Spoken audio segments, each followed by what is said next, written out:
শিক্ষায় শিক্ষিত হয়েছে। হযরত ওমর ফারুক ওই সময় বলতে লাগলেন, বাবারা ওকে কেউ কিছু বলো না বাবা, ও যেটা বলছে সত্য কথা বলছে। আজ আমি কাঁদছি ও বলার জন্যে নয়। আরে আমার দয়ার নবী আমাদেরকে প্রকৃত মানুষ যদি বানিয়ে না দিয়ে যেত, আজকে এত হাজার হাজার লোকের সামনে আমি অন্যায়কারী হিসাবে প্রমাণ হয়ে যেতাম, আমি জালিম হিসাবে প্রমাণ হয়ে যেতাম। নবী আমার শিক্ষা দিয়েছিল বলে, ওই শিক্ষায় চলি বলে আজকে প্রশ্ন করেছে, আমি ওর উপরে জুলুম করিনি।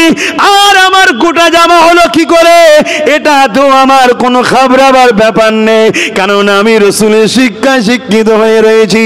এর উত্তরটা আমার ছেলে দেবে। যখনই হযরত ওমর ফারুকের ছেলে মিম্বারে দাঁড়িয়ে গেল, ছেলের জামাটা ছিঁড়া ফাটা তালি দিয়েছিল। ঈদের সময় নতুন জামা সবাই পরে, অর্ধেক পৃথিবীর সুলতানের ছেলের জামাতে তালি দেওয়া, ভেবে দেখুন তো ইনসাফ কাকে বলে? এ যুবকেরা, তরুণেরা, বাপেরা, আমার ছেলে উত্তরটা দেবে। ওই ছেলে দাঁড়িয়ে গিয়ে কাঁদতে লাগে আর বলে, গত বছর সবাইকে এক পিস করে থান দেওয়া হয়েছিল। সবাই বলল হ্যাঁ দেওয়া হয়েছিল। গত বছরে আমি একটা পেয়েছিলাম, আমার বাবা অর্ধেক পৃথিবীর শাহীনশাহ ওমর ফারুক একটা পেয়েছিল। গত বছরে আমার বাবা ওই ঈদের থানের কাপড়টা আমাকে দিয়ে দিয়েছিল, তিনি জামা বানাইনি। ওই আমার থানার আব্বার থান নিয়ে আমার গতবারে একটা গোটা জামা আমি বানিয়েছিলাম, এবারে ঠিক একটা থান আমি পেয়েছি, আমার বাবা পেয়েছে একটা থান, এবারে আমি নিইনি, আমি আমার থানটা আমার আব্বাকে দিয়েছি। তাই আমার আব্বা এবারে গোটা জামা বানাতে পেরেছে। আরো জোরে বলুন সুবহান। নারায়ে তাকবীর, নারায়ে তাকবীর, নারায়ে রিসালাত, ইয়া রাসূলুল্লাহ। নারায়ে রিসালাত। বাপেরা, নওজওয়ান তরুণেরা, এ নবী পাকে প্রেমিকেরা, আল্লাহ নবী পৃথিবীর জমিনে কেন এসেছিলেন, কোন সময় এসেছিলেন, কি কাজগুলো করেছিলেন, এগুলো আমাদেরকে জানতে হবে। কেননা রাসূলুল্লাহ আমার আপনার জন্য মডেল। লাকাদ কানা লাকুম ফি রাসূলিল্লাহি উসওয়াতুন হাসানা, নবী আমাদের জন্য সবথেকে উত্তম মডেল। তাই নবী পাক কি জন্য এসেছিলেন, কি কাজ করেছে, এগুলো আমাকে আপনাকে জানতে হবে। এ নওজওয়ানেরা, আমার আব্বা জানেরা, আমার মায়েরা, বোনেরা, এই জমিন পৃথিবী যখন ধ্বংসের দিকে চলে যাচ্ছিল, আল্লাহ পাক আমার নবীকে তখন দুনিয়ায় পাঠিয়েছিলেন। পৃথিবী কেমন ধ্বংসের দিকে যাচ্ছিল, নিজের বাপ গুলো জেন্ত জেন্ত নারীগুলোকে পুঁতে দিচ্ছিল, নিজেদের সন্তান গুলো নিজের মায়ের সঙ্গে নোংরা সম্পর্ক তৈরি করছিল, নিজেদের বাপ গুলো ছেলেগুলোকে হত্যা করে দিতেছিল, ছেলেগুলো বাপকে হত্যা করে দিতেছিল। এই পৃথিবীর ওপরে ধনীরা গরিবদের ঘরে কিতো দাস দাসী বানাতে লেগেছিল। এই জমিনের ওপরে হাজার বছরের ক্ষমতাশালী দেশ পারস্য ছিল, হাজার বছরের ক্ষমতাশালী শেষ। ওই দেশ এমন করে রাজারা, ক্ষমতাশালীরা প্রজাদের ঘরে নিজেদের প্রপার্টি সম্পদ মনে করে তাদের ঘরের মেয়েগুলোকে নিজেদের জন্য ভোগের পাত্রী বানাতে লাগলো, তাদের দেহকে শোষণ করতে লাগলো, যুবকগুলোকে তাদের দাসত্ব বানাতে লাগলো, তাদেরকে এমন করে জুলুম করতে লাগলো। এক কথায় রোমের মতো সাম্রাজ্য, আজ যেমন আমেরিকা পৃথিবীর দাদা বলে, রোম তখন পৃথিবীর দাদা ছিল। সেই রোমের মতো সাম্রাজ্যরা ছিল মানবরূপী শয়তান হয়ে গিয়েছিল। কেমন শয়তান হয়ে গিয়েছিল, বড় বড় স্টেডিয়াম গ্যালারি তৈরি করে তার চতুর্দিকে তারা বসে থাকতো। আর ওই গ্যালারির বীজখানে মাঠেতে যেমন খেলা হয়, সেখানে গরিবের ঘরের যুবকদের ঘরে ছেড়ে দিয়ে বাঘের সঙ্গে কুস্তি লড়ার খেলা হতো।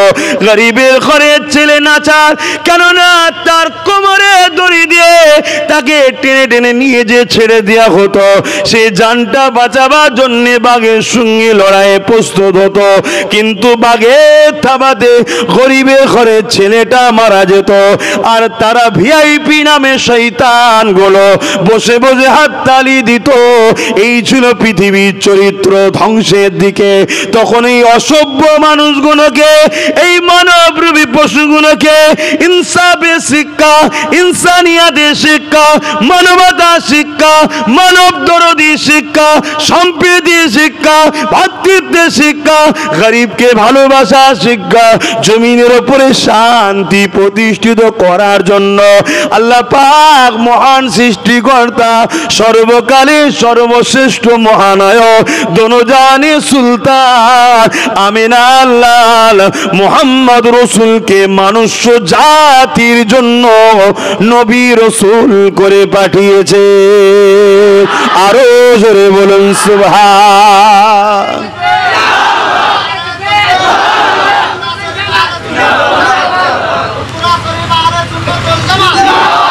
বলুন তো ভাই, মানুষ জুলুম করতে করতে যখন পশু হয়ে যায়, তাকে মানুষের রাস্তায় আনাটা কি সহজ? বলুন। পৃথিবী জুড়ে অন্যায় চলছে, পৃথিবী জুড়ে। খুব ভালো করে শোনেন, ইসলাম কাকে বলে জানেন? আজ আমরা নিজেরা ইসলাম ভুলে গেলাম, তাই এক দল মিডিয়া প্রতিদিন টিভিতে ইসলাম নিয়ে নানা রকম মিথ্যা অপপ্রচার করছে। এর বিনিময়ে তাদের পেটও চলছে। কেননা সেদিনে যেমন পারস্যের সম্রাট ছিল কাইসার, রোম সম্রাট ছিল, আরব দুনিয়ার সম্রাট আবু জেহেল, এরকম সবাই ইসলামের বিরুদ্ধে লেগেছিল। আজও মানবরূপী কিছু পশু আছে, তারা বারবার ইসলামের পিছনে লাগছে। কারণ সেদিনে ইসলামের আদর্শে পৃথিবীর অন্ধকার আলোকিত হয়ে গিয়েছিল। জোরে বলুন সুবহানাল্লাহ। হাজার বছরের পারস্য রাজত্ব ভেঙে চুরমার হয়ে যায়, রোম মাথা নত করে দেয়। পৃথিবীর সব শাসক তাদের অন্যায়কে ছাড়তে বাধ্য হয়েছিল। গরিব হেসেছিল, বিধবা সম্মান পেয়েছিল, এতিম সাহারা পেয়েছিল, শ্রমিক ঘাম শুকোবার আগে তার পারিশ্রম পেত। পৃথিবীতে একটা ইনসাফ, ইনসানিয়াতের ইনকিলাব আমার রসুল এনেছিলেন। সেই রসুলের রেখে যাওয়া ইসলামকে আজকের দিনও যারা মানবরূপী পশু আছে তারা ভয় করবে না? করবে না? তাই তারা বিভিন্নভাবে ইসলামকে নানা রকম কুরুচিকর মন্তব্য দিয়ে মানুষের কাছে প্রজেক্ট করতে চাইছে, যাতে করে সত্যটা মিথ্যার প্রচারের কাছে চাপা পড়ে যায়। হিটলারের একটা কথা, হিটলারকে চেনেন? হ্যাঁ, এই হিটলারের নাম শোনেন না? 1 কোটি লোককে মেরেছিল। কত? বাপ রে বাপ, কত? 1 কোটি। ভাবছেন? এই ভাবছেন আমরা তো একটা লোক যদি কাউকে মারে তাকে দেখলে আমাদের ঘৃণা আসে। হিটলার 1 কোটি লোক মেরেছে, তার মধ্যে প্রায় 60-70 হাজার শুধু ইহুদি মেরেছে। কত? 60-70 হাজার ইহুদি। পৃথিবীর সবাই তখন হিটলারের নাকি বিরোধী করেছিল। হিটলার বলল, কিছু ইহুদি রেখে গেলাম, একদিন তোরা আমার গুণ গাইবি যে ঠিকই করেছিল। কথা বুঝছেন না? বোঝেন নে? এ কথা তোরা একদিন বলবি তো। যাক, ওদিকে আমি যাচ্ছি না। হিটলারের থেকেও আর একজনের নাম 2.5 কোটি লোক মেরেছে। নাম জানেন কি?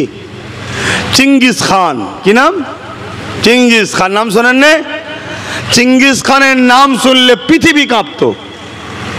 একটা আতঙ্কের নাম, একটা সন্ত্রাসের নাম, একটা খুনির নাম, একটা রেপিস্টের নাম। এই চেঙ্গিস খান পৃথিবীর যে যে শহর, যে যে রাজ্য, যে যে দেশ, যে যে এলাকায় গেছে, একটা গাছ পর্যন্ত রাখেনি। মানুষ তো খুন পর দূরের কথা, গাছগুলোকে পর্যন্ত কেটে ফেলেছে। এত অশান্তি করেছে, 1 লক্ষর ওপরে মেয়ের ইজ্জত লুটেছে। কত? অথচ 22 বছরের একটা মুসলিম যুবকের কাছে এই চেঙ্গিস খান ভয়ে থরথর করে কেঁপেছে। জোরে বলুন সুবহানাল্লাহ। কত বছর? কেন? সে যুবকটা ছিল নবী প্রেমিক, যুবকটা ছিল আল্লাহ প্রেমিক, যুবকটা ছিল ইনসাফ পরায়ণ, যুবকটা ছিল ন্যায় নিষ্ঠাবান, যুবকটা ছিল একজন গরিব দরদি সেনানায়ক।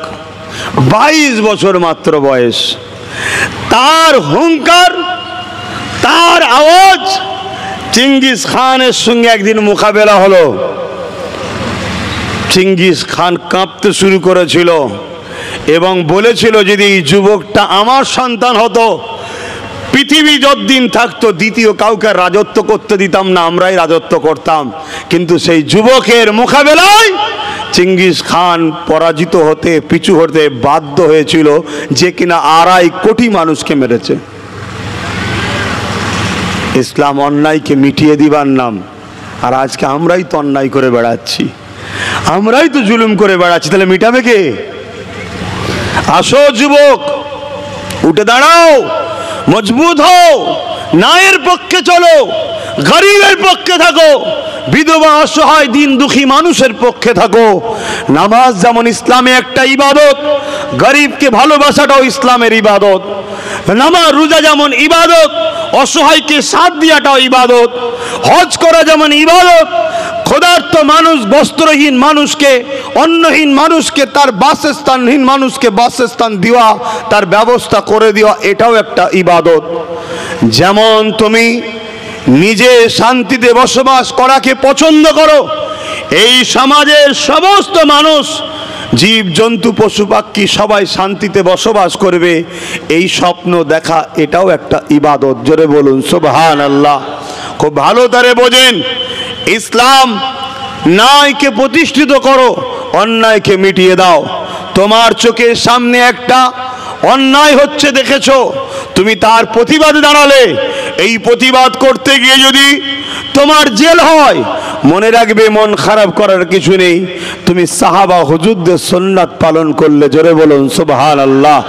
যদি তোমার এই অন্যায়ের প্রতিবাদ করতে গিয়ে তোমার শরীর রক্তাক্ত হয়, ঘাবড়াবার কিছু নেই, মন খারাপ করার কিছু নেই, মনে রাখবে তুমি হযরতে বেলালের সুন্নাত পালন করলে। জোরে বলুন সুবহানাল্লাহ। যদি তুমি এই অন্যায়ের মোকাবেলা করতে গিয়ে শহীদ হয়ে যাও, ইন্তেকাল হয়ে যাও, মনে রাখবেন অনেক সাহাবা হুজুরদের সুন্নতের আমল তুমি করলে। জোরে বলুন সুবহানাল্লাহ। এই পৃথিবীর ইতিহাসে এই অত্যাচারকে বন্ধ করা কি এত সহজ ছিল? যাদের হাতে এত বড় বড় দেশ ছিল, অর্ধেক পৃথিবীর হুকমারান শাসন করত, 1000 বছর শাসন করত,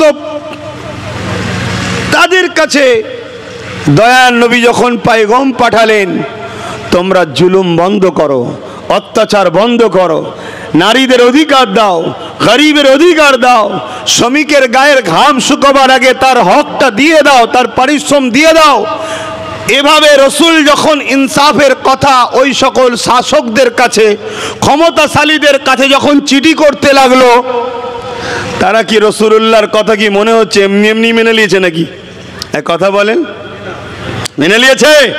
না, তারা বারবার আমার রসুলুল্লাহর বিরুদ্ধে লোক পাঠিয়েছে, নবীকে মারারও চেষ্টা করেছে, নবী পাকের ক্ষতি করার চেষ্টা করেছে, কিন্তু তারা বারবার এক মোহাম্মদ রসুলের আদর্শে পরাজিত হয়েছে। যাকে পাঠিয়েছে সে পরিবর্তন হয়ে মোহাম্মদ রসুলের প্রেমিক হয়ে গেছে। জোরে বলুন সুবহানাল্লাহ। আরো জোরে বলেন। পারস্য সম্রাট গুপ্তচর পাঠিয়েছে, যাও তো, কে মোহাম্মদ রসুল চিঠি দিয়েছে, যাও তো দেখো তো কত সৈন্য বাহিনী আছে, আরে আমি পারস্য 1000 বছরের সুলতান সম্রাট, 1000 বছর ধরে আমাদের রাজত্ব চলে আসছে, আমার বিরুদ্ধে চিঠি দিয়েছে, আমাকে বলছে অন্যায় বন্ধ করতে। এই কে দেখো তো। এসে গিয়ে আমার রাসূলুল্লাহ দরবারে গুপ্তচর এসেছে, এসে গোয়েন্দা পর্যন্ত নাকি, হ্যাঁ, গিয়ে খবর দিচ্ছে পারস্যের সুলতান, পৃথিবীর কোনো পাওয়ার নেই মোহাম্মদ রসুলকে হারাতে পারে। জোরে বলুন সুবহানাল্লাহ। সুলতান সম্রাট জিজ্ঞেস করছে আমার থেকে সৈন্য বেশি? বলছে সৈন্য কোথায়, আর এই তো গুটি কত ছিঁড়া ফাটা গরিব মানুষ বসে আছে ওনার সাথে। তাহলে ঘাবড়াচ্ছ কেন, অস্ত্র বেশি? বলছে অস্ত্রই তো নেই। ঘাবড়াচ্ছ কেন, তাহলে কি আছে? একটাই উত্তর দিয়েছে, মোহাম্মদ রসুলের কাছে এমন মানবতা আছে, ওই মানবতা যে দেখছে সেই পাগল হয়ে যাচ্ছে। জোরে বলুন সুবহানাল্লাহ। তোমার পদ রইল, তোমার সাম্রাজ্য রইল, আমার যে ডিউটি ছিল, ডিউটি করে খবর দেওয়া ছিল, এটা দায়িত্ব, ওই দায়িত্ব পৌঁছে দিলাম, আমিও চললাম। কোথায় যাচ্ছ?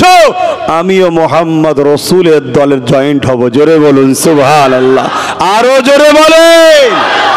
আমার নবীর আখলাকে মানুষ পরিবর্তন হয়েছে দলে দলে।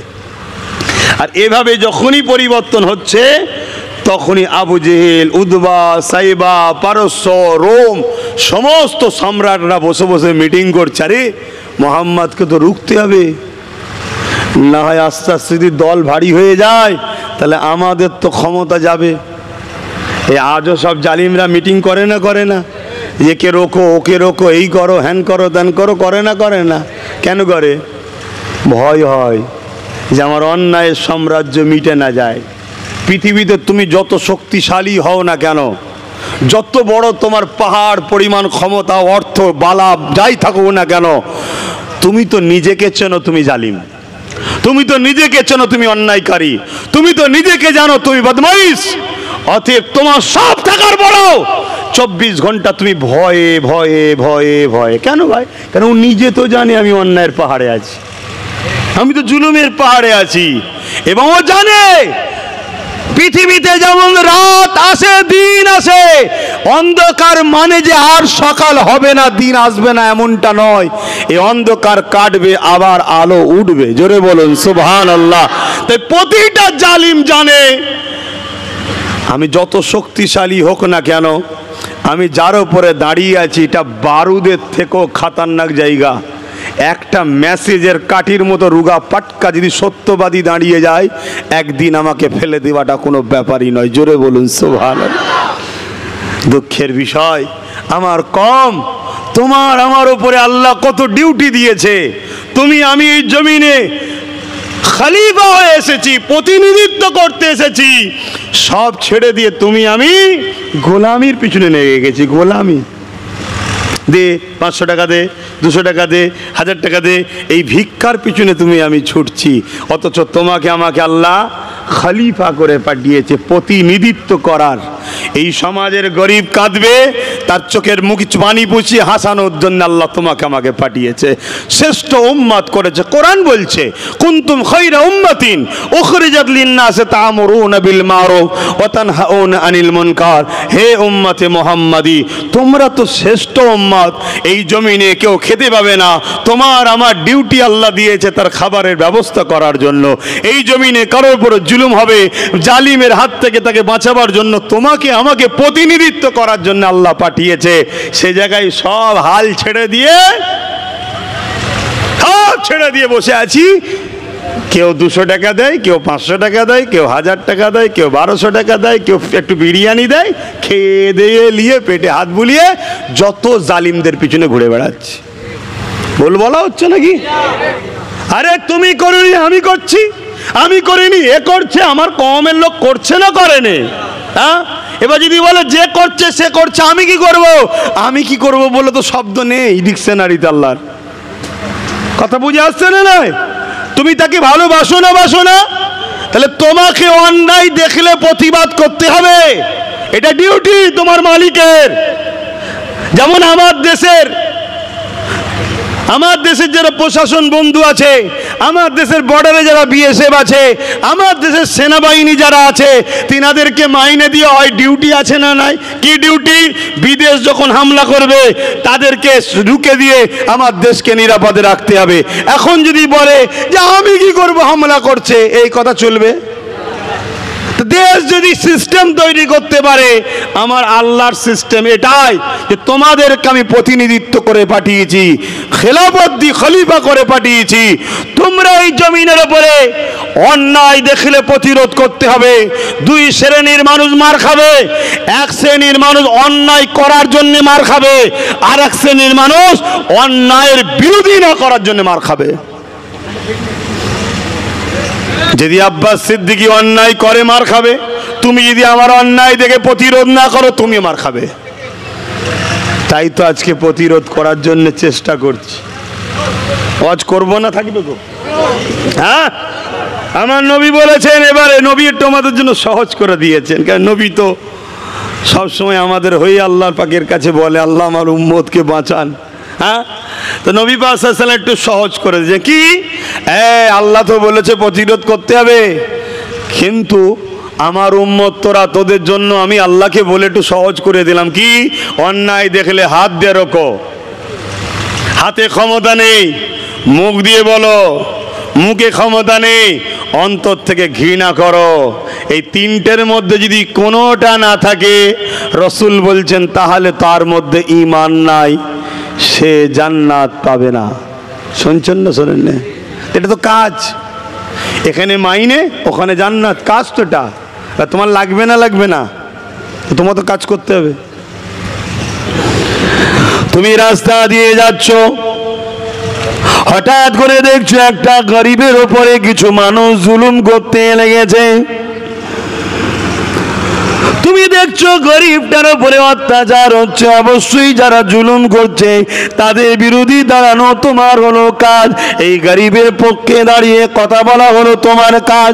ক্ষমতা যদি তাকে হাত দিয়ে রাখো, যদি হাতে ক্ষমতা না থাকে মুখ দিয়ে বলো, এ ভাই এটা অন্যায় হচ্ছে। যদি তুমি মুখ দিয়ে বলতে গেলে মনে হয় তোমার ক্ষতি হয়ে যাবে, তাহলে অন্তর থেকে ঘৃণা করো তাদেরকে। এ যুবকেরা, তরুণীরা, জেনে দাও, আমরা তো ঘৃণা করা দূরের কথা, প্রতিরোধ করা তো দূরের কথা, তাদেরকেই তো আমরা শক্তিশালী করে করে বেড়াচ্ছি। কি ভুল বলা হচ্ছে? তাদেরকেই তো শক্তিশালী করছি আমরা। আমাদের সহযোগিতায় তো তারা গরিব কারো লুটছে। তরুণেরা, আল্লাহ নবী পৃথিবীর জমিনকে ধ্বংসের হাত থেকে অনেক কষ্ট করে বাঁচিয়েছে। এই পৃথিবীর নারীদের মর্যাদা আল্লাহ নবী অনেক কষ্ট করে দিয়েছে। এই পৃথিবীতে এতিমের অধিকার, বিধবার অধিকার, মজলুমদের আজ মজলুমদের সম্মান, জালিমদের হাত থেকে মজলুমদের বাঁচার রাস্তা অনেক কষ্ট করে প্রতিষ্ঠিত করেছে। সেই নবীর উম্মত হয়ে এমন কোনো কাজ করে ফেলো না তোমার সহযোগিতা নিয়ে এমন কেউ ক্ষমতাশালী হয়ে যাবে, সে ক্ষমতার আসনে বসে তোমার এলাকার বিধবাদেরকে জুলুম করবে, তোমার এলাকার নারীদের ইজ্জত-আবরুকে হরণ করবে, তোমার এলাকার এতিমদের ঘরে অসম্মান করবে, তোমার এলাকার গরিবদের হকগুলোকে মেরে খাবে। ও অত্যাচার লুটে ফুটে জাহান্নামে যাবে। ওকে সহযোগিতা করার জন্য আল্লাহ কিন্তু কিয়ামতের দিনে তোমাকে আমাকেও ছাড়বে না। কেননা রাসূলুল্লাহ দিন বলতে শুধু নামাজ নয়, রাসূলুল্লাহ দিন বলতে সমাজকে নেশা মুক্ত রাখার না। সমাজে কোনো নেশা চলবে না। যে সমাজে নেশা হবে ওই সমাজ আমার রাসূলুল্লাহর সমাজ নয়। এই সমাজকে নেশা মুক্ত করো। দুঃখের সাথে বলতে হয়, আজ জন জন ছেলেগুলো নেশায় আসক্ত হয়ে যাচ্ছে, অল্প বয়সে আত্মহত্যা করছে, অল্প বয়সে ডিভোর্স হয়ে যাচ্ছে, অল্প বয়সে অ্যাক্সিডেন্ট করছে। 100টা যদি ক্রাইম হয় 80টা মদের কারণ। 100টা যদি পরিবার ডিভোর্স হয় 80টা মদের কারণ। 100টা যদি দুর্নীতি খুন হয় 80টা মদের কারণ। আর সমাজ একদল মানুষ আমাদেরকে ফ্রিতে মদ বাঁটছে আর ওই চিকেন বিরিয়ানি খাওয়াচ্ছে। খা মদ, খার বিরিয়ানি খা। কেন? এরা জানে এদেরকে মাতাল বানাতে পারলে 20 টাকাতেই কাজ মিটে যাবে। আমাদের হুঁশি নাই, সমাজ মাতাল তৈরি হচ্ছে। কথা খারাপ লাগছে নাকি গো? অন্য কোনো পাড়ার কথা আমি বলছি না তোমায়। তুমি উম্মতে মুহাম্মাদি, তোমার পাড়ায় তোমার গ্রামে তুমি কি করে মদ খাও বা মদের পক্ষে থাকো? না হুজুর আমি খাই না, কিন্তু পক্ষে কি করে আছো? নেশার পক্ষে দাঁড়াও কি করে? তুমি এমন ক্ষমতা তৈরি করো, এমন লোককে তুমি সাথ দাও, এমন লোকের পাশে সংগঠিত হও যার দ্বারা সমাজ নেশা মুক্ত হবে। আরে নেশা তো একটা বিজনেস, নেশা বিজনেস। যারা নেশার বিজনেস করে তারা কোটি কোটি টাকার গাড়ি চাপছে, খেয়াল করে দেখো। আর যারা নেশা করছে তারা রাস্তায় চিৎপাত হয়ে পড়ে আছে, রাস্তার কুকুর ঠ্যাং তুলে তার মুখে মুতে দিয়ে যাচ্ছে। হাসবে না, হাকিকত না মিথ্যা বলছি। যারা নেশার বিজনেস করছে তাদের পরিবার, বিবি, স্ত্রী, ছেলে পুলে দেখো মার্সিডিজ, রোলস রয়েস, BMW চেপে বেড়াচ্ছে। আর যে নেশা করছে দেখো তার বিবি বাচ্চাদের ঘরে রাত্রিরে না খেয়ে গরিব পেটের জ্বালাতে রাত্রিরে ঘুমোচ্ছে। রাত্রির ওই নেশা করে এসে বিবিকে আবার স্বামী জুলুমও করছে। এই ঘটনা ঘটছে না ঘটেনি? তা নেশা সমাজকে কুড়ে কুড়ে খাচ্ছে। এই সমাজকে নেশা মুক্ত করো। যুবক, প্রথমে তুমি নেশা থেকে সরো।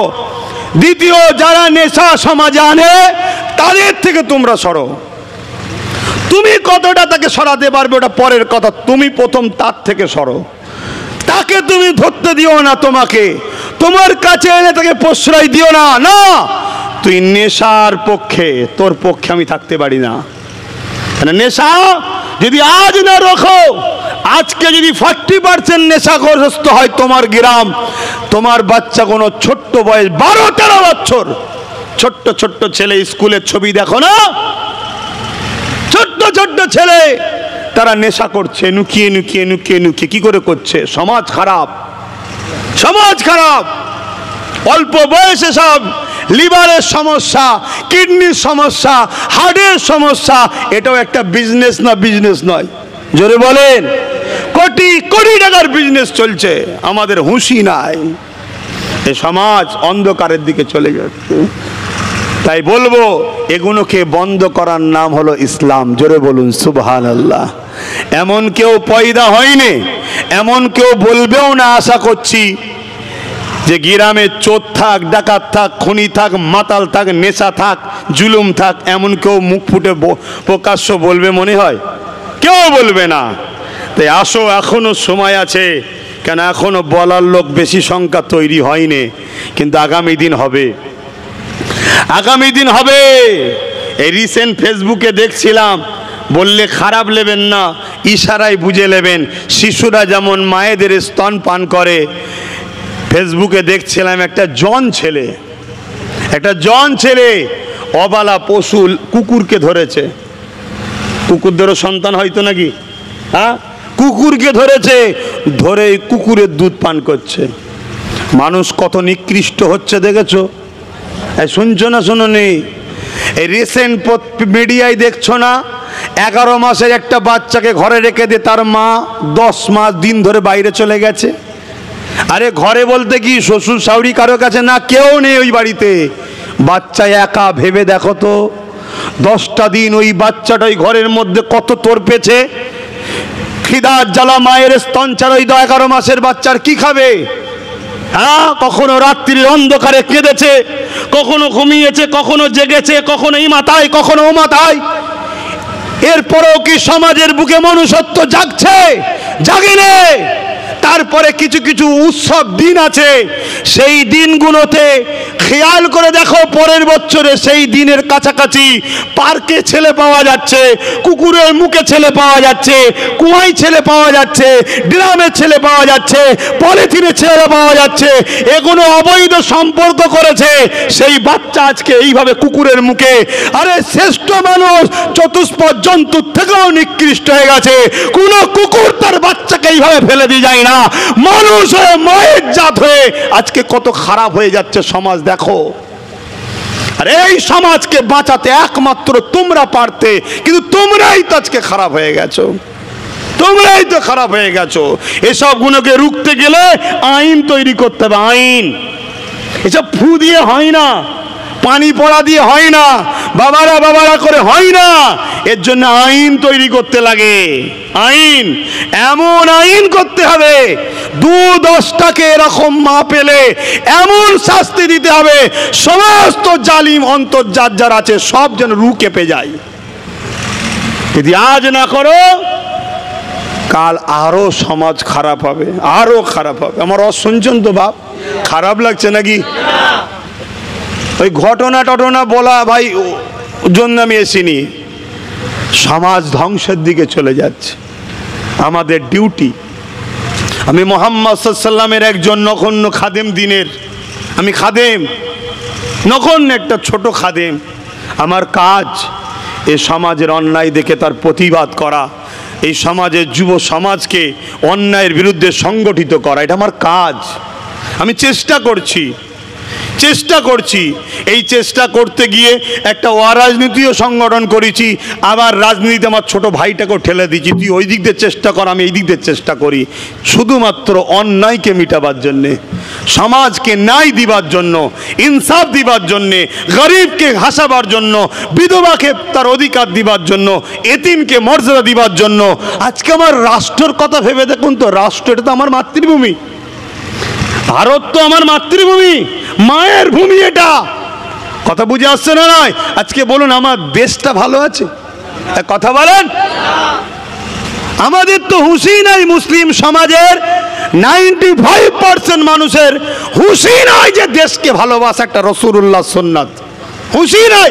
দেশকে ভালোবাসলে নেকি হয়, দেশকে ভালোবাসা ইসলামের একটা পাঠ, এটা আমার সমাজের মানুষের হুঁশই নাই। তাই যখন আমি দেশের হয়ে কথা বলি, আমারই সমাজের কিছু লোক আবার অবজেকশন দেয় বিভিন্ন জায়গায়, যে সবই ঠিক আছে, আব্বাস সিদ্দিকী এলে একটু কথা বলে। তোরা সারা জীবন চেষ্টা করো, যতদিন জবানে মুখ কথা রেখেছে আল্লাহ, রুখতে পারবি নি কেন? এটা আমার ধর্মের কাজ করছি, নিজের মাতৃভূমিকে ভালোবাসতে হবে আমাকে, আমার মাতৃভূমির জন্য আমাকে কথা বলতে হবে। আমার মাতৃভূমিকে যারা লুটবে, আমার মাতৃভূমিকে যারা জুলুম করবে, আমার মাতৃভূমিকে যারা শেষ করবে, আমার মাতৃভূমিকে তাদের বিরুদ্ধে সংগ্রাম করে নিজের মাতৃভূমিকে নিরাপত্তা রাখা, দুর্নীতি মুক্ত করা, সন্ত্রাস মুক্ত করা, জুলুম মুক্ত করা, এটা আমার রাসূলুল্লাহ সুন্নাত। জোরে বলুন সুবহানাল্লাহ।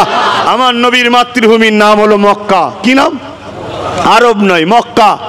নবী মক্কায় আগমন করেছিলেন, নবীর মাতৃভূমি হলো মক্কা। নবী মক্কার জন্য কেঁদেছে, মক্কার জন্য দোয়া চেয়েছে। মক্কায় আবু জেহেল, উতবা, সাইবা, আবু লাহাবের মতো জালিম অত্যাচারীদের হাত থেকে মক্কার মানুষকে বাঁচাবার জন্য রাসূলুল্লাহ সংগ্রাম করেছে। এই সংগ্রাম করতে গিয়ে নবীকে পাহাড়ে চলে যেতে হয়েছে, কেন জানে মেরে দিতে গেছে।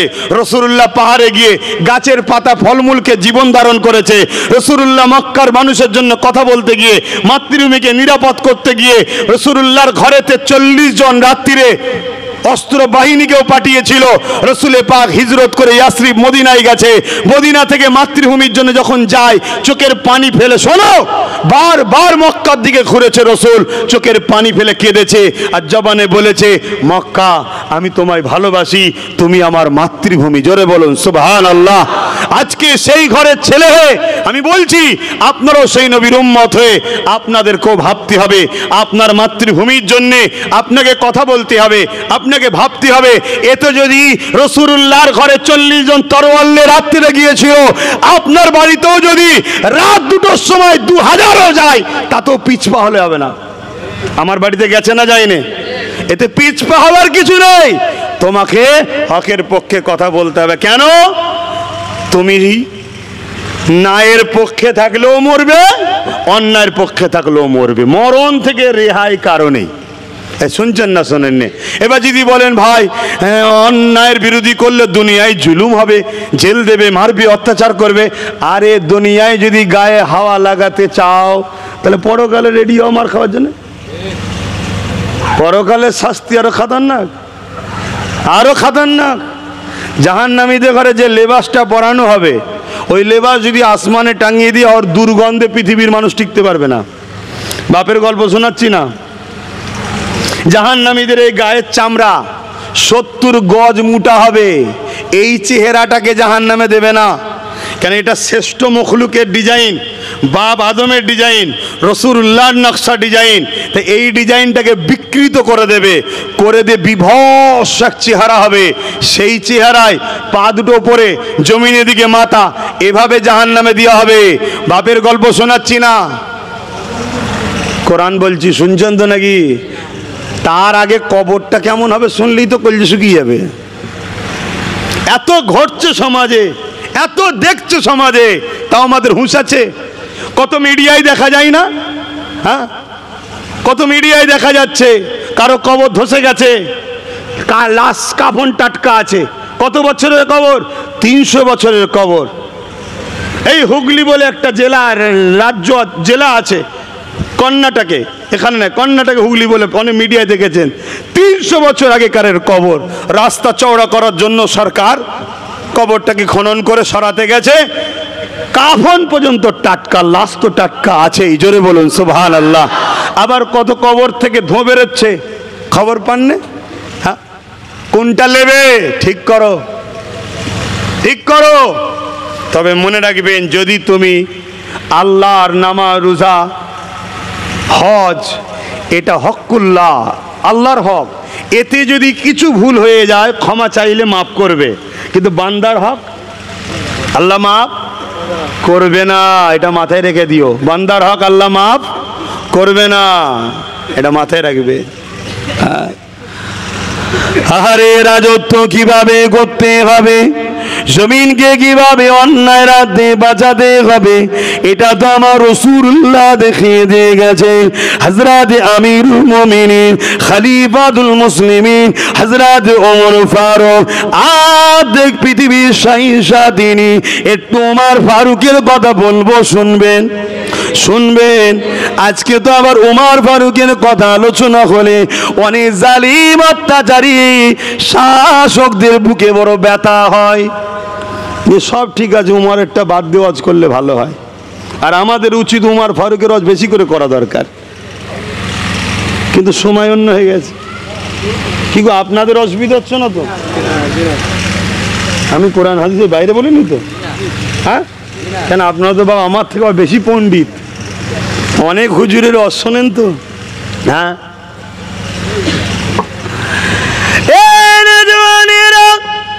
আল্লাহ নবী সাহাবী হযরত ওমর ফারুক রাদিয়াল্লাহু তাআলা হুজুর আমার খলিফাতুল মুসলিমিন হলেন, অর্ধেক জাহানের শাহিনশাহ হলেন, অর্ধেক পৃথিবীর সুলতান হয়ে গেলেন, অর্ধেক পৃথিবীর যেমন করে তিনি পরিচালনা করতে লেগেছেন, সিংহাসনে বসেছেন। এ যুবকেরা বাইতুল মাল থেকে প্রতিটা গরিবকে কাপড় দেওয়া হয়েছে। যে কাপড়টা দেওয়া হয়েছে, প্রতিটা মানুষকে উৎসবের জন্য কাপড় দেওয়া হয়েছে।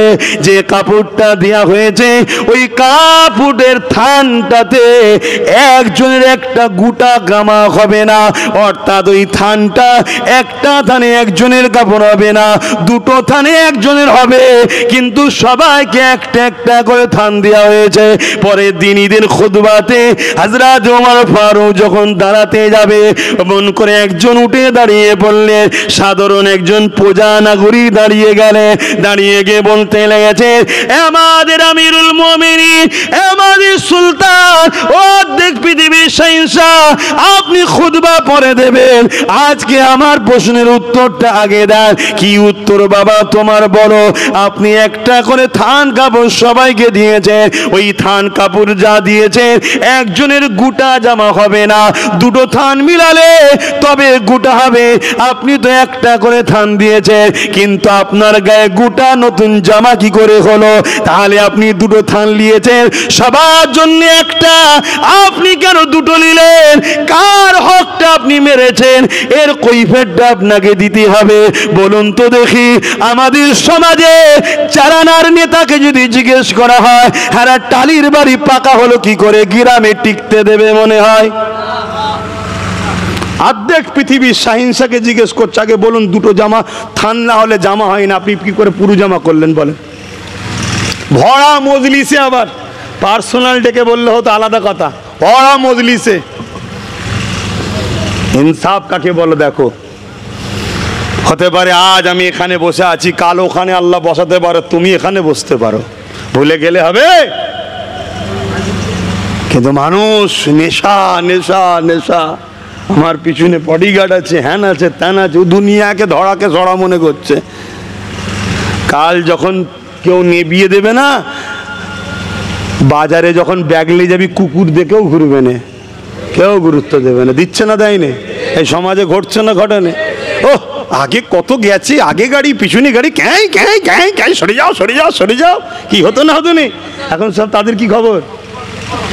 হ্যাঁ, বাজারে গেলে কেউ ঘুরেও দেখেনি। হ্যাঁ, কিন্তু একটা গরিব মানুষ, সৎ চরিত্রবান ভালো নম্র মানুষ, তাকে দেখো চলে যাবার পরও মানুষ স্মরণ রাখে, হারে ছেলেটা ভালো ছিল, লোকটা ভালো ছিল। কি বলে না, বলে না?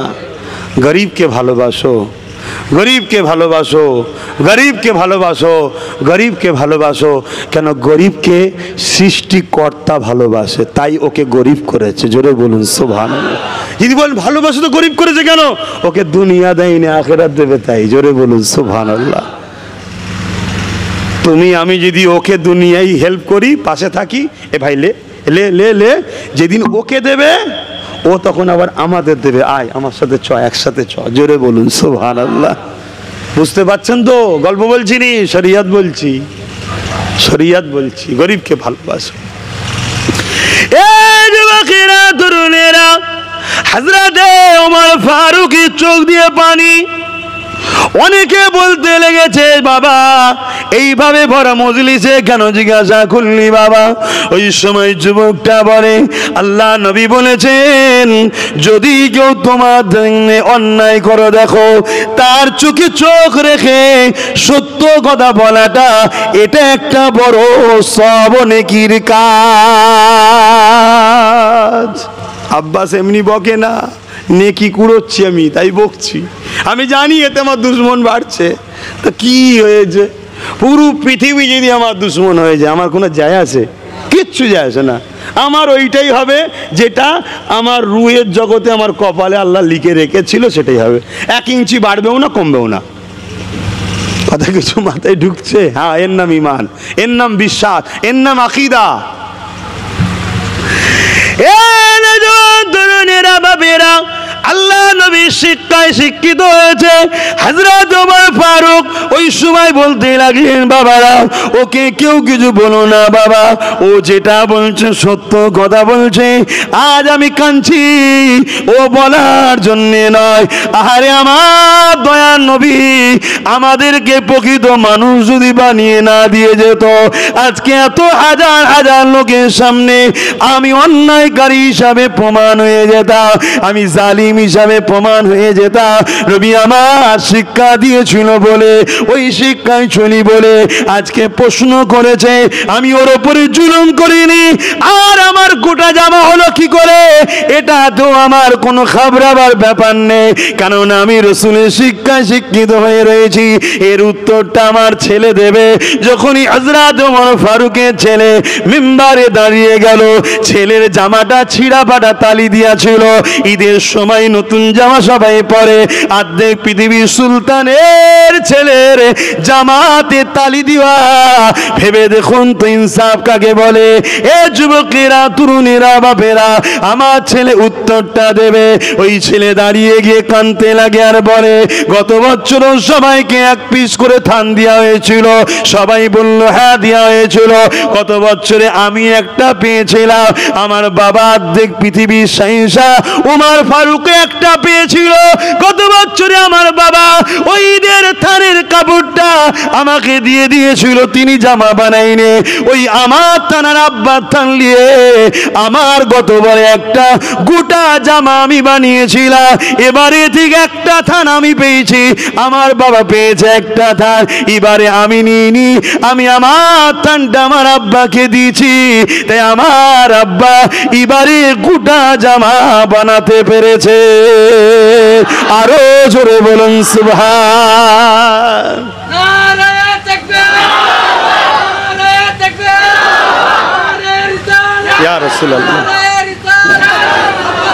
ভাই যান ভাইরা আমার, ভাইরা, ইনসাফ তৈরি করো, তোমাদেরকে করতে হবে ইনসাফ।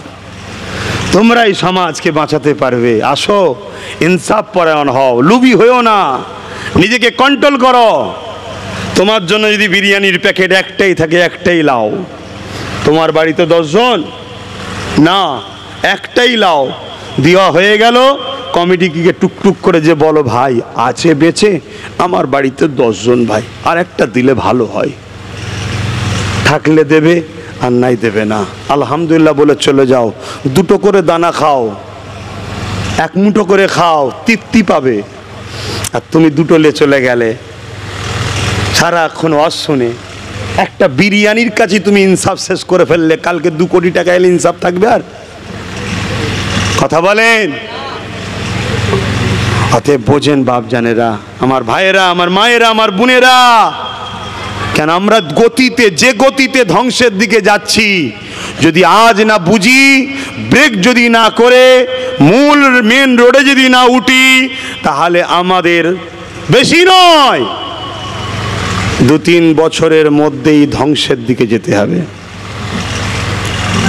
কোন নেতা, কোন রাজা, কোন ক্ষমতাশালী ধ্বংস করবে ও সব বলছি না। আমি এতটুকু জানি, কেউ যদি আমায় মারে 10 বছর ধরে, 5 বছর ধরে 500 মারবে, কে 5000 মারবে, আমার আল্লাহ একবার লড়াবে 15 লক্ষ 20 লক্ষ মেরে দেবে, এ বিশ্বাস আছে। ওটা আমি বলছি না, আমি বলতে চাইছি আল্লাহর আযাবে আমরা শেষ হয়ে যাব, আল্লাহর আযাবে শেষ হয়ে যাব। নিজের ছেলের হাতে মার খেতে হবে, বুড়ো বুড়িকে বৃদ্ধাশ্রমে থাকতে হবে। যদি আমরা সংগঠিত না হই, না বুঝি, না ভাবি, না রুকি, না ছেলেকে আদর্শবান শিক্ষা দিই, আমার ছেলেও আমাকে ঠেলে দিয়ে আসবে বৃদ্ধাশ্রমে। কি সমাজে ঘটে না? ঘটে না? কি বলবেন তো? কিন্তু একটা হাফেজে কোরআন বা মৌলানাকে দেখাতে পারবেন পৃথিবী ঘুরে যে সে তার মাকে বৃদ্ধাশ্রমে দিয়ে এসছে? একটা দেখাতে পারবেন? আমি 2টো বলবো না, একটা পারবেন? অথচ হয়তো 5000 6000 টাকা ইমামতি করে খায়। আমি দাদা হুজুরের ঘরে এসছে, আমার কথা ছাড়েন বাপ, স্টাম্পটা পড়েছিল বারেক না, আমারও হালুয়া টাইট হয়ে যেত। কথা বুঝে আসছে, আমার কথা ছাড়েন। কিন্তু বাকি যত আলেম উলামা, আমরা ছাড়া কি আলেম উলামা নেই নাকি? লাখো লাখো আল্লাহ করে আলেম উলামা আছে, হাফেজে কোরআন আছে। আল্লাহ তাদের ইজ্জত সম্মান আরো বড় করুক, বোন আল্লাহুম্মা আমিন। কিন্তু কোনো বাপ মাকে দেখেছেন আলেম উলামারা দিয়ে এসছে? তাহলে কি আমি বলছি আপনি আপনার বাচ্চাগুলোকে সব আলেম বানান? হ্যাঁ, আমি ওটা বলছি নি। আমি বলতে চাইছি আপনার বাচ্চাকে দিনের জ্ঞানের সাথে সাথে ডাক্তার বানান, উকিল বানান, জজ বানান, ডিএম বানান, বিডিও বানান, আইপিএস অফিসার বানান, ভালো ভালো পলিটিক্যাল সায়েন্সের ছাত্র বানিয়ে আগামী দিন রাজনীতির নেতা বানান আপনার বাচ্চাদের ঘরে। আপনার বাচ্চা যদি ইনসাফ পরায়ণ হয়, নাই প্রেমিক হয়, তার মধ্যে দিনের জ্ঞান থেকে যে গরিবের একটা তেরপল খাওয়া মানে আমি জাহান্নামের আগুন খাচ্ছি, এই ভয় যদি আপনার ছেলের মধ্যে থাকে, আর আপনার ছেলে যদি সমাজের নেতা হয়, এ সমাজের গরিব কেউ কোনোদিন কাঁদবে না। কি গো, কথা খারাপ লাগছে? বানান আপনার ছেলেদের ঘরে। আজ থেকে চেষ্টা করুন, প্রতিজ্ঞা নেন, সংগঠিত হন। আজ নয় কাল, কাল নয় পরশু, পরশু নয় তরশু, একদিন না একদিন, একদিন না একদিন আপনি কামিয়াব হবেন। চলতে তো শুরু করুন। বসে থাকলে জীবনে গন্তব্যস্থলে যাওয়া যায় না। চলতে শুরু করুন, তাতে ছুটে হোক আর হেঁটে হোক। ছুটে হলে হয়তো একটু আগে যাবেন, হেঁটে হলে একটু পরে যাবেন, কিন্তু যাবেন। আর যে বসে থাকে সে জীবনে যাবে? হ্যাঁ, বসেছিল তো সমাজ, সমাজ তো বসেছিল, আমি তো চলা শুরু করালাম। কি গো, করেছি না করিনি? টুক টুক টুক টুক করে চলছে। কিন্তু আজ থেকে 20 বছর আগে যদি কেউ চলা শুরু করতো, তাহলে আজ অনেক দূর পৌঁছে যেতাম না? যেতাম না? বলেন। ঠিক আছে, হয়নি, আফসোস করে লাভ নেই। যে গুজার গিয়া তো গুজার গিয়া। এখন যখন চলা শুরু করেছি, পিছনের দিকে আর তাকাবার দরকার নেই। আগিয়ে চলো, আগিয়ে চলো, আগিয়ে চলো, আগিয়ে চলো। আজ নয় কাল, কাল নয় পরশু, পরশু নয় তরশু, একদিন না একদিন আমরা গন্তব্যস্থানে, জোরে বলুন, পৌঁছাতে হবেই। এটা বাস্তব। কিন্তু আপনার মধ্যে একটা জিনিসকে আনতে হবে, সেটা কি?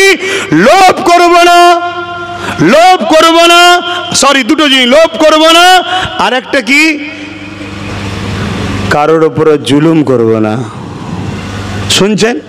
সে মুসলিম হোক আর নাই হোক, ইসলামের হোক আর নাই হোক, আমি জুলুম করব না আর লোভ করব না। এই দুটো আপনার মধ্যে রেখে আপনি হাঁটা শুরু করুন। ভাই গল্প বলছি না, বাস্তবটা বলছি, আপনি কামিয়াবি হবেন,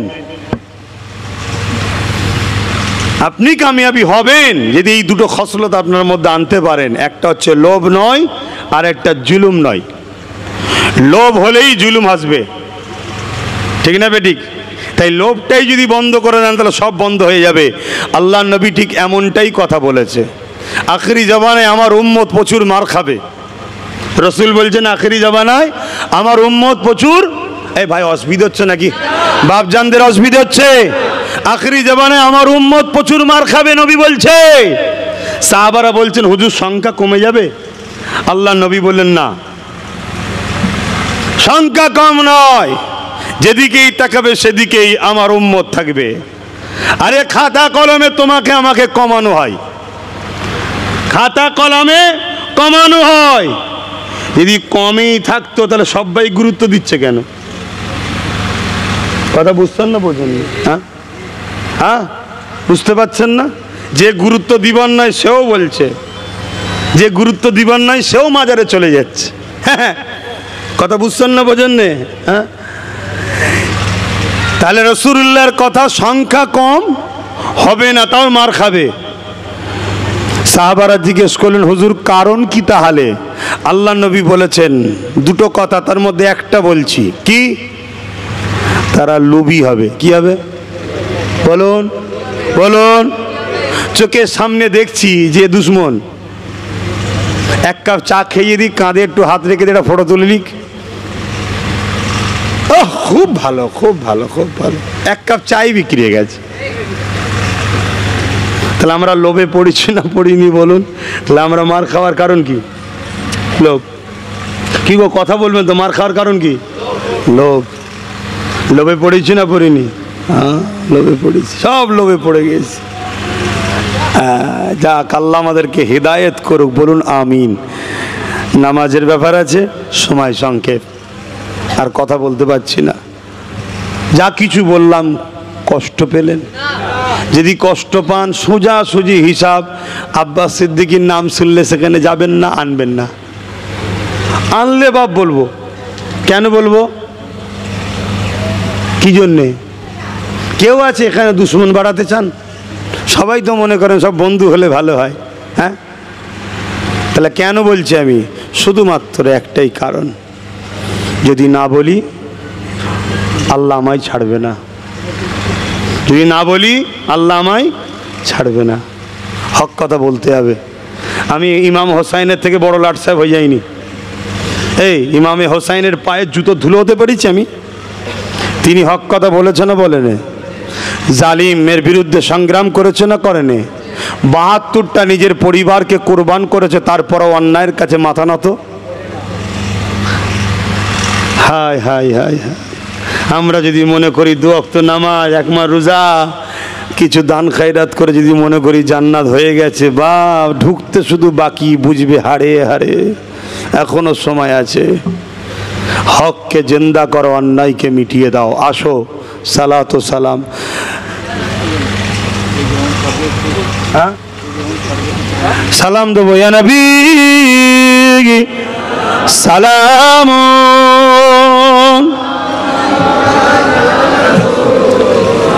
ও স্টেজ কালেকশন, হ্যাঁ এটা উঠবে না, ওটা দিতে দিন।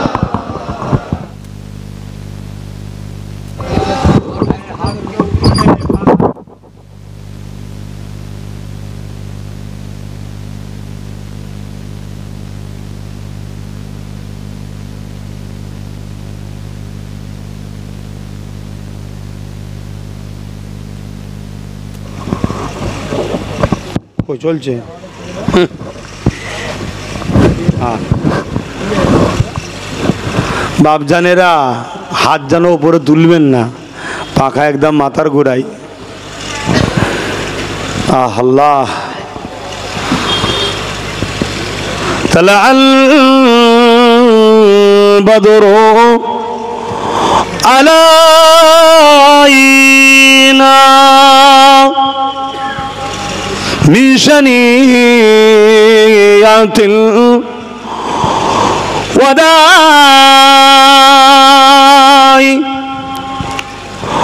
ওয়াজাবা শুকরু আলাইনা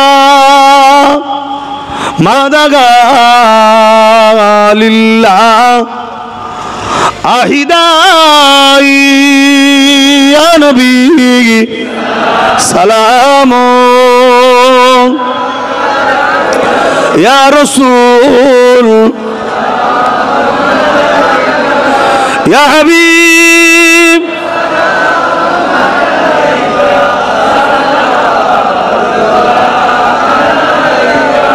ইয়া নবী মদিনা হতে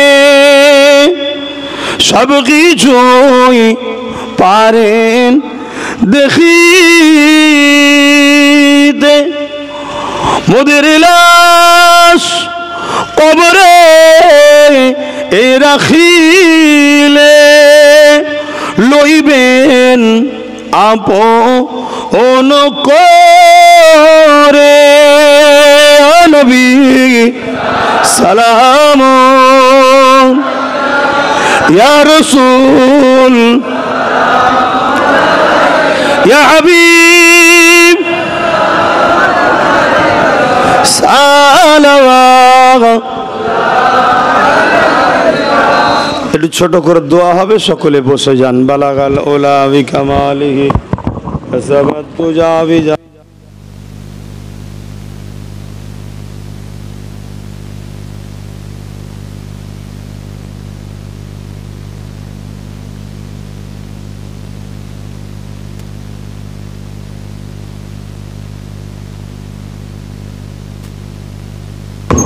আব্বা জানেরা দোয়া হবে, দোয়ার বাদ নামাজ হবে, নামাজের পর আবার জলসা হবে। কে উঠবেন নামাজের পর? ও আচ্ছা, মাশাল্লাহ। আমার চাচা যান পীর আল্লামা সিরাজ সিদ্দিকী চাঁদান হুজুর পীর কেবলা, তিনি নামাজের পরেই উঠবেন ইনশাল্লাহ। কাছাকাছি হয়তো সে গেছে। আপনারা সকলে নামাজ পড়ে নিয়ে আবার বসে যাবেন। চাচা যান নামাজের পরেই উঠবেন। আমি গুনাহগার সংক্ষেপে দু কথা বললাম।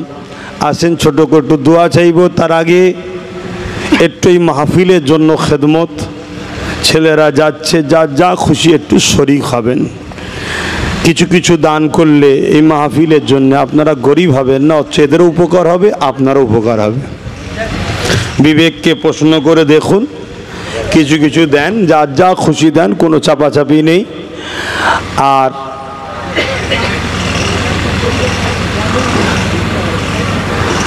আসেন দোয়া চাওয়া হবে। আমার কথাতে, ভাষাতে, ব্যবহারে আমি একটু জোরে কথা বলি। আমার যে কোনো মাহফিল দেখবেন একটু জোরে বলি, এতে আমার কষ্ট হয়। কিন্তু গরিবদের জন্য, অসহায়দের জন্য জুলুম অত্যাচারের দেখে বড় কষ্ট হয়, তাই একটু জোরে বলে ফেলি। আপনারা এই জোরে কথা বলাতে কেউ কষ্ট ব্যথা নিলেন না তো? আমি কয়েকটা কথা বলবো, একটু মন দিয়ে শুনবেন। বাপ আমার, ভাই আমার, মা আমার, বোন আমার, চেষ্টা করবেন ইচ্ছা করে নামাজ যেন কাজা না হয়। কোনো বাহানা দেখিয়ে লাভ নাই। তারপরেও যদি কখনো নাচারে হয়ে যায়, ঘুম ভাঙেনি বা অন্য কোনো কারণে কাজা পড়ে নেবেন, নামাজকে কাজা করবেন না। চেষ্টা করুন যদি এর পরও নাচারে হয়ে যায়, কাজা পড়ে নেবেন, নামাজ ছাড়বেন না। দ্বিতীয় নম্বর, রোজার মাস তো গেল, পেলে রোজা রাখবেন, যেটা আপনার শরীরকে আপডেট করে একটা নতুন শরীর গিফট করে রোজা। জোরে বলুন সুবহানাল্লাহ।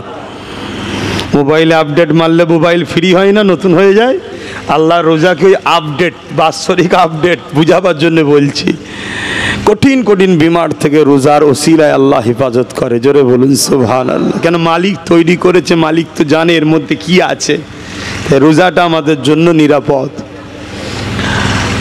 মালদাররা জাকাত দিন।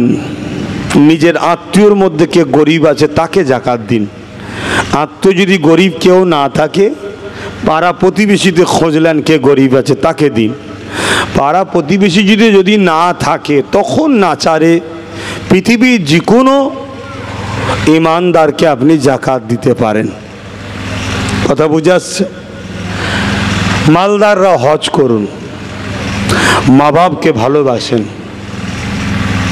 বড়দের সম্মান করুন, ছোটদের স্নেহ করুন। আপনি আম মানুষ, আপনার যে দরবার, যে শেখ, যে উস্তাদ, যে আমির, যে হজরত পছন্দ আপনি তাকেলে থাকুন।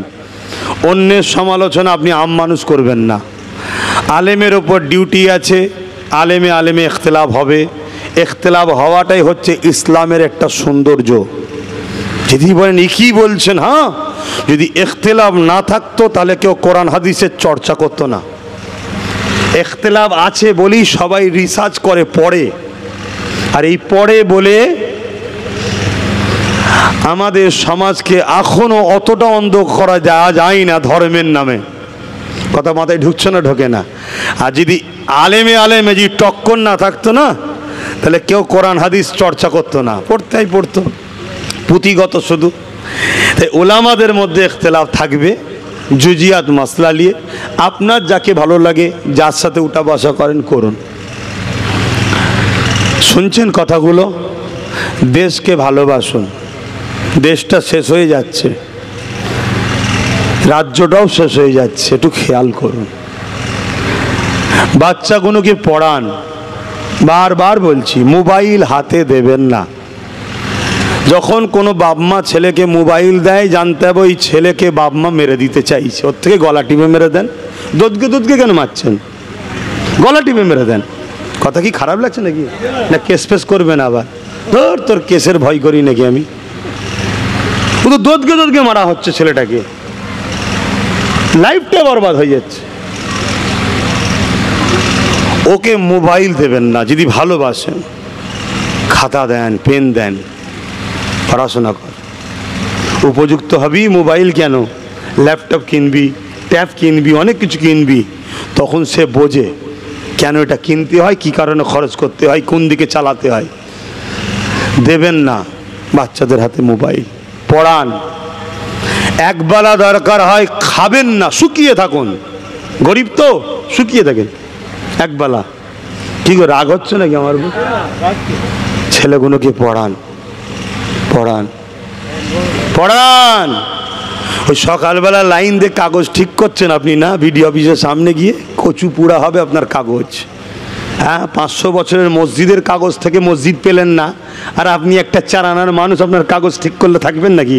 ছেলেগুলোকে পড়ান, এদেরকে বড় করুন, এদেরকে কলমের পাওয়ার দেন, সেই জায়গায় পাঠান পড়িয়ে, এরাই আপনাদেরকে রুখে রাখবে। যদি বোঝার হয় বুঝুন। দেশকে ভালোবাসবেন। আর একটা কথা, বাপ আদম, মা হাওয়া, পৃথিবীর প্রথম একজন পুরুষ একজন নারী সৃষ্টিকর্তা বানিয়েছে। তাদের দুজনের মিলনে পৃথিবীতে মানুষ তৈরি হয়েছে। সে হিন্দু হোক, আদিবাসী হোক, সাঁওতাল হোক, এসটি হোক, ওবিসি হোক, এসসি হোক, যেই হোক, মানুষ যারা, সে ভারতীয় হোক, আমেরিকান হোক, জাপানিয়ান হোক, ফার্সিয়ান হোক, যেই হোক, সবার শুরু এক বাবা এক মা থেকে। আমারও প্রথম বা যিনি, পৃথিবীর সমস্ত প্রথম মা তিনি। আমারও প্রথম আব্বা যিনি, পৃথিবীর সমস্ত প্রথম আব্বা তিনি। সেই সূত্রে তোমরাও আমার ভাই। সে হিন্দু, দলিত, আদিবাসী, সাঁওতাল, বাগদি, সবাই আমাদের ভাই বোন। সেই দিক দিয়ে আমাদের মা বাবা এক। তাই বলবো, নিজেদের মধ্যে কারো উস্কানিতে ঝগড়া করবেন না। নিজেদের মধ্যে ঝগড়া করবেন না। দুজন যদি ভুল করে, মাথা গরম করলে 200 নির্দোষ লোকের উপরে জুলুম আপনি করে ফেলবেন। দুজন ভুল করেছে, ঠান্ডা মাথায় দুজনের বিচার করুন। দেশ আছে, দেশের আইন ব্যবস্থা আছে। আর তাও যদি বলেন দেশের আইন ব্যবস্থা শুনছে না, ওটা আপনার দোষ। কেন, যে আইন তো একটা কিতাবের নাম, সে তো আর চলে না, তাকে চালাতে হয়। চালাবার জায়গায় আপনার লোক নেই, তাই কথা মাথায় ঢুকছে না? ঢোকে নে। কিন্তু নিজেরা মাথা গরম করবেন না। যদি আমায় ভালোবাসেন, কথা কোনো রাখবেন, এভাবে থাকবেন না। এই যে থাকবেন না, এটাকেও ভেঙা, এটাকে ভাঙা, এটাকে ভাঙা, এটাকে ভাঙা, সব ভাঙা যাবে। এভাবে থাকুন। ফুরফুরাওয়ালা, তবলিগওয়ালা, দেওবন্দিওয়ালা, বেরেলিওয়ালা, যে যাওয়ালা, তোর বাবা পিসাব মুসাব যা যা থাক, দিনের শেষে আপনারা আম মানুষ, নিজেদের মধ্যে ঝগড়া করবেন না। আমি বাবা ফুরফুরার স্কুলে পড়ি, আমি তাদের লে থাকবো, তোর কাছ থেকে আমি দিন শিখবো না। তুই যে স্কুলে পড়িস পড়কে যা, আমি তোকে দিন শিখাবো না। দিনের শেষে আমরা রাস্তাঘাটে, মাঠে, খাটে, বিলে এক জায়গায় থাকবো। এভাবে থাকুন, নাই তুলো বাঁচতে বাঁচতে কম্বল শেষ হয়ে যাবে। যদি বুঝার হয় বুঝুন, আমি আর কিছু বলবো না। শেষ আর একটা কথা জিজ্ঞেস করব, আমার জন্য কি একটু দোয়া করবেন? রাগ হলো? তাহলে দোয়া করবেন, আল্লাহ এর যুদ্ধের সঙ্গে বেঁচিয়ে রাখুক, এর জন্য সঙ্গে যেন মরণ দেয়। বলুন আমিন। আমার নলেজ সিটি করছি জানেন, বাচ্চাগুলোকে যদি আমার ওখানে দেন, পাঠান, ফোনে যোগাযোগ করেন, 345 পাঠান, পড়াশোনা করবে, থাকবে, বড় হবে, শিক্ষিত করে তুলব, এটা স্বপ্ন। নলেজ সিটির জন্য দোয়া করবেন। শেষ কথা, আমার ছোট ভাইটার জন্য দোয়া করবেন। কি দোয়া করবেন? ও জিতে যাক, ওটা পরে করবেন। আগে দোয়া করবেন ও যেন মানবতা প্রেমিক হয়, দেশ প্রেমিক হয়, মানুষ প্রেমিক হয়, হিন্দু হোক আর আদিবাসী হোক আর মুসলমান হোক। যে কোনো গরিব দেখলে ওর যেন দিল কাঁদে, ও যেন সবার নেতা হতে পারে। আল্লাহ ওকে সমস্ত মানুষের জন্য, দেশের জন্য যেন রাজ ক্ষমতা দান করে। বলুন আমিন। আর না হয় জিতে গিয়ে ক্ষমতায় বসে ও যদি চোর হয়, তাহলে আমার ভাইটা জাহান্নামে যাবে না? যাবে না? ওটা মেনে লিয়া যাবে না। তবে এতটুকু বিশ্বাস, ও যত লাভালাভি করুক, আমার মুঠোর মধ্যে আছে, আমার ওপরে ভরসা আছে। নিশ্চিন্তায় থাকুন, দোয়া করবেন ওর জন্য। আসুন, আল্লাহুম্মা আমিন। আয় আল্লাহ,